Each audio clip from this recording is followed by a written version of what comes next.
నెల్లూరులో రేపు 4 జిల్లాల మత్స్యకారుల సమావేశం జరగనుంది. పుదుచ్చేరి, కరైకల్ మిస్సింగ్ బోట్ల వివాదంతో సమావేశంపై తీవ్ర ఉత్కంఠ నెలకొంది. రేపు పాకాల గ్రామంలో మత్స్యకారుల సమావేశం ఉంది. ఈ భేటీలో అటు బాపట్ల, ప్రకాశం, నెల్లూరు, తిరుపతి జిల్లాల మత్స్యకారులందరూ కూడా పాల్గొంటూ ఉన్నారు. ఒకే తాటిపైకొచ్చి 164 గ్రామాల మత్స్యకారులు తమ చిరకాల డిమాండ్లు ఏవైతే ఉన్నాయో ప్రస్తుత సవాళ్లపై ఈ భేటీలో కొన్ని కీలక నిర్ణయాలు తీసుకోబోతున్నట్టుగా తెలుస్తోంది.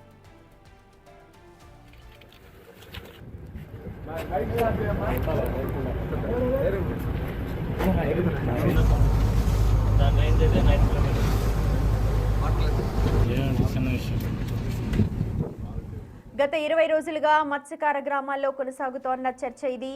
మార్చి 17న జువెలదిన్న ఫిషింగ్ హార్బర్ నుంచి 4 బోట్లు అదృశ్యం కావడంపై వివాదం నడుస్తోంది. ఏపీ జలాల్లోకి ప్రవేశించి పుదుచ్చేరి, కరైకెల్ బోట్లు అక్రమంగా వేట సాగిస్తున్నారు అన్న ఆరోపణలున్నాయి. ఏపీ మత్స్యకారుల బోట్లు, వలలను ఇతర రాష్ట్రాల మత్స్యకారులు ధ్వంసం చేస్తూ ఉన్నారు. ఆంధ్ర మత్స్యకారుల ఆధీనంలో ఉన్న బోట్లను గుట్టు చప్పుడు కాకుండా కొంతమంది తరలించడంపై ఈ వివాదం ఇంకా చాలా పెద్దదైంది.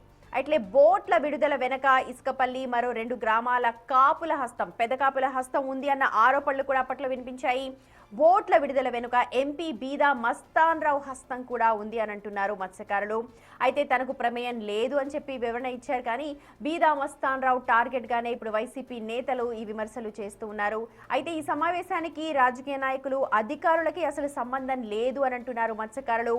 తమ ఉపాధి కోల్పోతున్నాము, వేరే రాష్ట్రాల మత్స్యకారులు తమ జలాల్లోకి వచ్చి తమ మత్స్య సంపదను కొల్లగొడుతున్నారు, తాము ఉపాధి కోల్పోతున్నాం, కాబట్టి ఎప్పటి నుంచో వేళ్లు ఉనుకొని పోయిన ఈ సమస్యలపై మేము మాట్లాడాలి అనుకుంటున్నాం. అందుకే రేపు 4 జిల్లాల మత్స్యకారులు అందరూ కూడా సమావేశాన్ని ఏర్పాటు చేసుకున్నారు.